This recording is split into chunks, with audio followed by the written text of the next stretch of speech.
오늘 말씀 에스겔 40장에서 42장까지 말씀입니다. 오늘 말씀은 에스겔 성전이라고도 이제 불러요.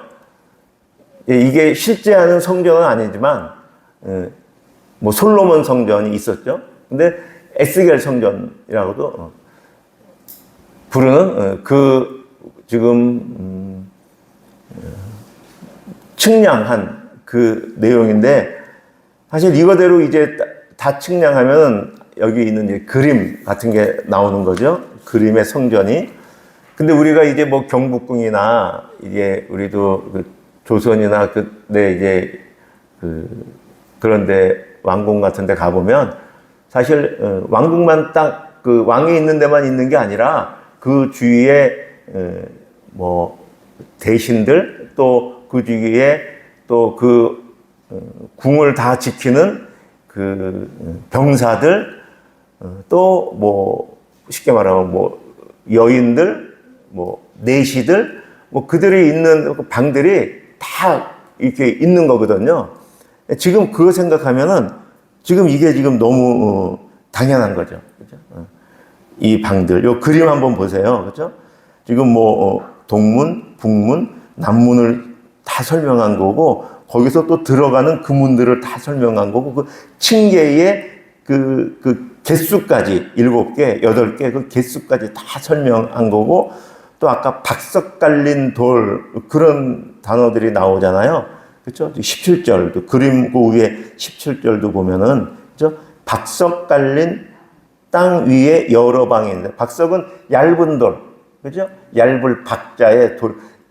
우리가 이렇게 땅에 그 흙 위에 이제 대리석을 놓고 막 그러잖아요. 아스팔트 깔고. 그 당시는 얇은 돌, 이렇게 그걸 쫙 다 깔아 놓은 거죠. 이어 붙여 놓은 거죠. 그죠? 그러니까 그런 부분을 다 지금 일일이 다 지금 이제 구두로 설명하고 측량한 모습이죠. 그러니까 이 모습의 뭐 핵심은 그거예요. 하나하나 우리가 읽기는 힘들지만, 그죠? 정말 사실이라는 거예요. 사실 아니면 이렇게까지 써놓겠어요?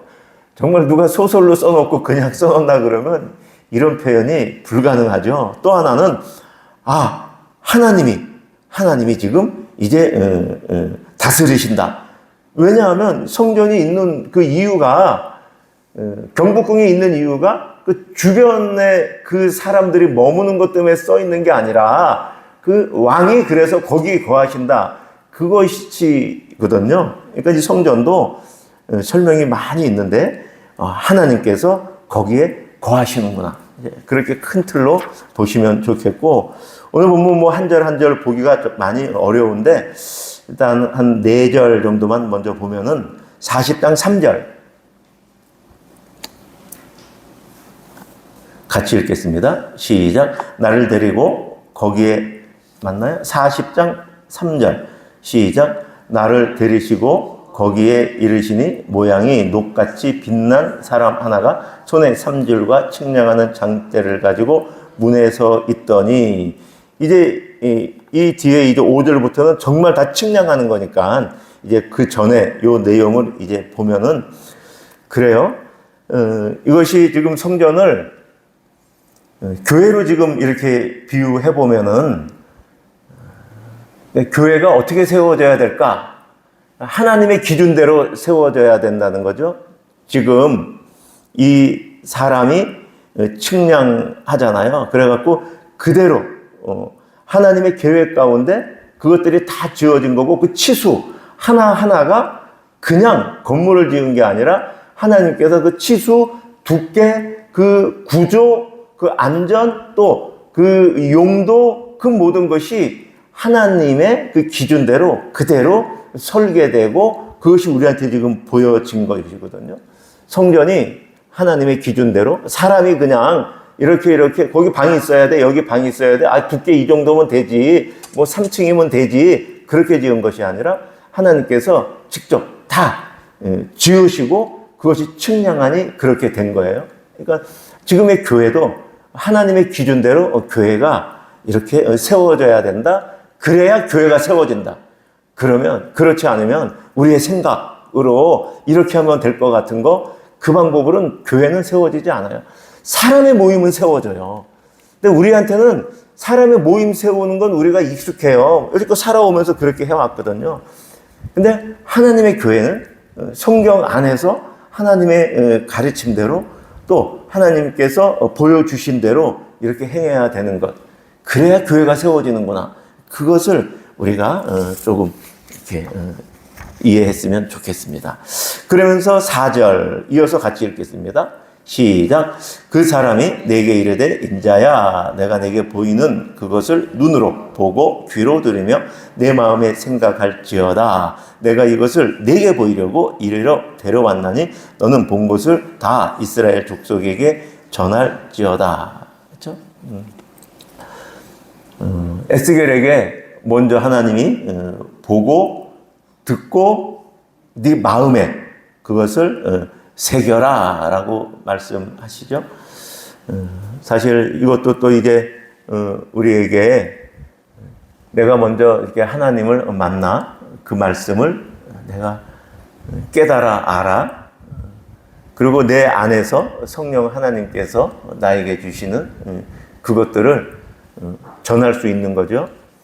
내 마음에 성령 하나님이 주시는 감동, 내 안에 또 내 안에 내 생각, 이게 참 힘들어요. 그거 구분한다는 게 사실은 많은 거는 구분이 어려워요. 그런데 어쨌든 그 핵심은 그거죠. 하나님의 말씀을 우리가 보고 듣고 내가 그 말씀을 묵상하는 가운데 하나님이 나에게 주시는 그 말씀을 드러내야 되는 것이죠. 참 중요한 말씀입니다. 자, 그리고 또 하나만 이제 더 생각을 해보면 42장 13절 42장 13절 42장은 이제 제사장들 방이라고 이제 제목이 되어 있죠. 13절 보면은 중반절에 남쪽에 있는 방들은 거룩한 방이다. 그리고 여호와를 가까이 하는 제사장들이 지성물을 거기에서 먹는 것이고 거기에 제물을 거기에 둔다. 이는 거룩한 곳이다. 라고 말씀을 했어요. 그러니까 성전 안에 모든 공간이 똑같지가 않은 거예요. 성전 안에 성전이면 다 거룩할 것 같잖아요. 다 거룩하겠죠. 그러나 그 안에도 거룩한 또 이 정도가 달리 거룩한 곳이 있다라는 거예요. 사실 그 거룩한 걸 통해서 하나님 앞에 나아갈 수 있는 것이죠. 성전이 이렇게 정확히 구분된 건 우리가 하나님 앞에 나아갈 때 거룩하지 않으면 하나님 앞에 나아갈 수 없다는 거예요. 거룩하지 않고도 주일날 나와서 예배 드릴 수가 있어요. 그러나 내가 마음과 뜻과 정성을 다하여 정말 내가 거룩하신 하나님을 인식하며 내가 그 앞에 그분께 내가 지금 찬양 드리고 있다. 내가 그분께 지금 경배 드리고 있다. 그분의 말씀을 내가 듣고 있다. 듣는다라는 그 마음가짐을 가지고 나오는 성도하고 그냥 주일날 시간이 됐네 하고 나와서 앉아있는 성도 우리가 알잖아요. 너무너무 차이가 있는 거예요. 하나님 앞에 나올 때는 거룩한 상태에서 나와서 말씀을 들어야 된다. 그것이 또 성전이 우리에게 보여주고 있는 것이죠. 20절에도 그렇게 되어 있잖아요. 20절 하반절 너비가 500척이라 그 다음은 거룩한 것과 속된 것을 구별하는 것이더라. 거룩한 것과 속된 것이 구별이 되는 그 경계선이 있는 거예요. 우리의 마음이 다 똑같지가 않고 우리의 마음이 일상 속에서 그렇게 살고 있다가도 주님을 만날 때에 우리가 마음과 뜻과 정성을 모아 우리의 마음을 하나님 앞에 거룩하게 향한 상태에서 우리가 예배를 드리고 하나님 앞에 나와야 하겠다. 그런 말씀을 우리 이 성전에서 묵상할 수 있습니다. 자, 그리고 제가 오늘 조금 더 본격적으로 말씀드리고 싶은 거는 여러분 149페이지에 제가 에스겔 처음 시작할 때 나눠드렸던 그 구조표 그거 좀 한번 보셔요. 구조표.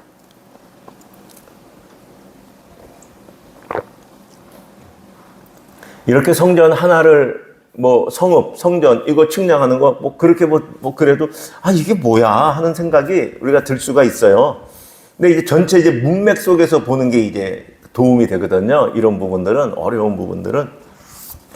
여러분 그 표에 1에서 3장은 선지자의 소명이었죠. 4장부터 24장까지는 예루살렘 멸망이었잖아요. 그 25장부터 32장까지는 이제 이방 나라들에 대한 심판 예언이었어요.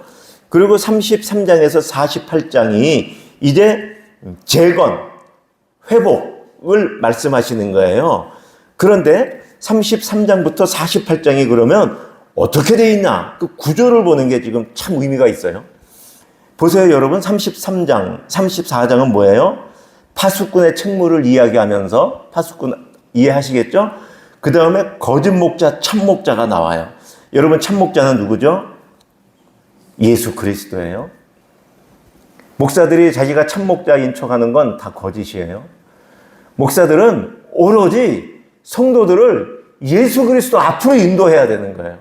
성도들의 그 마음에 목사가 새겨지게 하는 것이 아니라 예수 그리스도가 새겨지게 하고, 성도들은 예수 그리스도한테 항상 달려가게끔, 그리고 예수 그리스도 안에서 위로를 받고 예수 그리스도 안에서 삶을 살아가게끔, 그 참목자 예수 그리스도를 지금 말씀하는 거예요.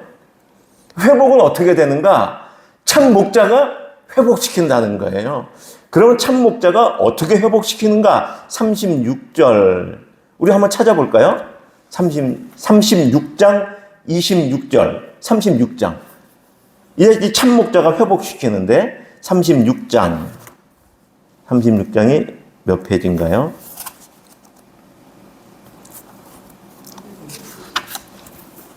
36장 26절 27절 262페이지. 여러분 요 구절은 여러분 아시죠? 같이 읽을게요. 시작. 또 새 영을 너희 속에 두고 새 마음을 너희에게 주되 너희 육신에서 굳은 마음을 제거하고 부드러운 마음을 줄 것이며 또 내 영을 너희 속에 두어 너희로 내 율례를 행하게 하리니 너희가 내 규례를 지켜 행할지라. 이 새 영, 참목자가 어떻게 회복시키는가? 이 새 영을 통해서 회복시켜요. 이 새 영을 통해서 47장 넘겨보세요. 어떻게 회복시켜요? 마른 뼈들, 죽은 시체, 거기에 살점도 핏줄도 아무것도 없는, 여러분 교재 267페이지. 지금 이제 36장에서 37장으로 넘어오는 거예요. 이 새 영에 대한 그 말씀을 예언했는데 그 예언이 어떻게 이루어지는가 했을 때 마른 뼈, 죽은, 사망, 거기에 하나님이 말씀을 하셔 일어나라 말씀하시며 거기에 생기를 불어넣어 그 죽은 사망의 그 마른 뼈들이 살이 붙고 힘줄이 생겨 서로 연합하여 서로 조직이 되어 군대가 된다는 거죠. 이 군대가 하나님 나라의 백성 이스라엘의 회복된 군대를 말하는 거예요. 37장 14절. 네, 여러분 교재 208페이지 같이 읽을까요? 37장 14절 시작. 내가 또 내 영을 너희 속에 두어 너희가 살아나게 하고 내가 또 너희를 너희 고국 땅에 두리니 나 여호와가 이 일을 말하고 이룰 줄을 너희가 알리라. 여호와의 말씀이니라. 이렇게 하나님께서 이렇게 회복시키는 거예요. 그렇죠? 다시 여러분 제가 나눠드린 그 표, 지금 에스겔 처음에 있는 그 표. 그래서 그러니까 참 목자가 이제 보내주실 것이고, 그리고 새 영을 사망 가운데 그 마른 뼈에게 하나님께서 말씀하고 새 영을 주어 새 백성을 만드는 거예요. 지금 새 백성. 그러니까 33, 34 참 목자, 그 다음에 36, 37장에 새 백성을 지금 만들겠다는 거예요. 그러면 이 새 백성이 어떻게 해요? 40장, 41장, 42장 새 성전에서가 되는 거예요. 지금 전체 지금 33장에 48장이 회복인데 참 목자가 사망 가운데 뼈 가운데 죽은 자들에게 새 영을 불어넣어 주시고 그들이 새 백성이 되어 40장, 41장, 42장에 새 성전에서 하나님의 영광이 가득한 거기에서 이제 하나님을 예배하고 하나님 나라의 백성으로 살아가는데 43장 하나님의 영광이 돌아오잖아요. 돌아와서 이제 그 새 성전이 왕이 계시니 새 왕국이 된 거예요, 이제. 그죠? 성전만 있고 왕이 없으면 그거 뭐예요, 그거? 아무 의미 없잖아요. 그런데 41장, 42장에 새 성전의 왕이 43장에 왕이 그 자리에 앉으셔서 새 왕국을 다스리시는 거예요. 그래서 44, 45, 46장에 수종을 들고 절기, 예물을 드리고 제사가 나오는데 새 예배가 드려지는 거예요. 새 예배가. 그리고 그 가운데 47장에 성전에 흐르는 물, 그 성전에서 생수가 흘러나와 모든 땅을 적시고 모든 자들에게 생수를 공급하는, 그리고 48장에 새 이스라엘의 땅을 분배하는, 이것이 회복인 거예요. 하나하나 보면 안 보여요. 그렇죠? 우리가 읽다 보면 다시요. 참 목자를 보내주셔서 참 목자가 새 영을 붓죠. 신약에 오면 어떻게 돼요? 예수님께서 뭐라고 말씀하셔요? 내가 떠나면 내가 새 영을 너희에게 보혜사를 내가 보내주겠다고 말씀하셨잖아요. 참 목자가 새 영을 마른 뼈들에게 대언하고 보내 그들이 일어나 새 백성이 될 것이고 그들이 새 성전에서, 우리 신약시대의 새 성전은 누구죠? 새 성전이 이 건물이 성전인가요? 아니요. 한 사람 한 사람이 성전이 되어 한 사람 한 사람이 모여 예배를 드릴 것이다. 새로운 교회가 탄생하잖아요. 거기에서 영과 진리로 예배 드린다. 그것이 지금 에스겔서의 참목자, 새 영, 그래서 새 백성을 만들고 새 성전에서 새 왕국, 왕이 이제 그 보좌에 좌정한 그곳에서 새 예배를 드리고 거기에서 흘러나오는 생수, 하나님의 은혜가 거기에서, 그것이 지금 우리 신약시대의 모습이고 에스겔 선지자를 통해서 우리에게 유다 멸망 이후에 재건, 회복을 약속해 주시는 것이죠. 물론 에스겔 때 이 약속은 또 이제 그 수룹바벨 성전으로도 이제 예언이 되는 것이고도, 또 예언은 1차원적이 아니거든요. 그리고 지금 우리 시대에, 신약 시대에 이 예언이 되는 것이고, 종말에 예수님이 다시 오실 그때 이제 그거로서도 또 이게 해석이 가능한 그런 다층 구조를 갖고 있는 것이죠. 예언은. 그렇죠? 우리는 이게 오늘 2장, 40장, 41, 42 이 성읍에 대해서, 새 성전에 대해서 어려운 본문을 읽었는데, 이게 큰 구조에서 보면은 이것이 우리에게 정말 은혜가 되고, 그리고 이거 정말로, 이거를 지금 우리 교회를 지금 만약에 누구에게 말로 설명한다고 해보세요. 저기는 여기부터 얼만큼 가니까는 저기 기둥의 벽이 있는데, 기둥의 벽은 이쪽 두께는 높이는 이렇게 되고, 또 이 벽하고 여기는 얼만큼 떨어졌고, 정말 팩트, 사실대로 기록해서 읽기는 어려웠다. 그런데 전체 구조에서 하나님은 지금 이것을 우리에게 보여주고 계신다. 그렇게 우리가 이해하면 또 에스겔 마지막 부분 읽을 때까지 조금 더 우리가 쉽게 읽을 수 있고 또 은혜를 받을 수 있겠습니다. 자, 말씀을 따라드리는 오늘의 기도, 우리 같이 기도하겠습니다. 시작. 거룩하신 하나님, 에스겔에게 새 성전을 보여주시며 모든 것을 하나님의 기준대로 측량하신 주님의 뜻을 보게 하시니 감사합니다. 우리의 신앙과 교회가 사람의 생각과 세상의 방법을 따르지 않게 하시고 오직 기록된 말씀 위에 굳게 서게 하소서. 날마다 말씀 앞에서 자신을 살피며 순종으로 응답하게 하시고 일상의 삶이 하나님께서 기뻐하시는 질서와 거룩함을 드러내게 하소서. 주님, 거룩한 것과 속된 것을 분명히 구별하시는 하나님 앞에서 우리의 마음과 생각과 삶을 새롭게 하여 주옵소서. 예수 그리스도의 십자가의 은혜로 의롭다 하심을 받은 자로서 거룩을 이루어가게 하소서. 가정과 교회가 거룩한 성전으로 세워지게 하시고 세상 가운데 하나님의 영광을 나타내는 공동체가 되게 하옵소서. 은혜의 하나님, 장차 하나님께서 자기 백성과 영원히 함께 하실 완전한 나라를 소망하며 살아가게 하옵소서. 눈에 보이는 현실보다 하나님께서 주신 약속을 더욱 신뢰하게 하시고 어떤 상황에서도 믿음을 잃지 않게 하옵소서. 오늘도 우리의 삶을 주님의 손으로 측량하시고 다듬어 가심에 감사드립니다. 예수 그리스도의 이름으로 기도합니다. 아멘. 개인기도 드리시겠습니다.